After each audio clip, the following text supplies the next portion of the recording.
Hello friends, இன்றைக்கி simple menu தான். சுட சுட சோறு, அப்புறம் சிக்கன் கூட்டு ரெடி ஆகிட்டுருக்கு.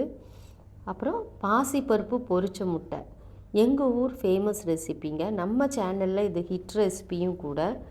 நான் ரெசிபி லிங்க் தரேன், பார்த்துக்கோங்க. இந்த பதிவுலேயே ஆரோவை கிளிக் பண்ணிங்கன்னா பாசிப்பருப்பு பொரிச்ச முட்டை ரெசிபி இருக்கும். இப்போ பருப்பில் தாளித்து கொட்டியாச்சு. இப்போ நம்ம பொரிச்ச முட்டை, வெங்காயம்லாம் போட்டு ஆம்லெட் போடுவோம்ல, அதே மாதிரி போட்டு அந்த பாசிப்பருப்பு ஆணத்தில் தட்டிடணும். நல்லா ஊறிக்கிட்டு சாப்பிட சூப்பராக இருக்கும். வெறும் ரசமும் இதுவும் போதும். நான் சிக்கன் கூட்டு வச்சுட்டேன், சூப்பராக ரெடி ஆகிடுச்சு.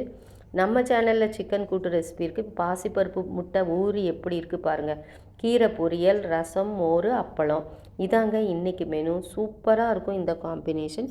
ட்ரை பண்ணி பாருங்கள். தேங்க்ஸ் ஃபார் வாட்சிங். மிக்க நன்றி.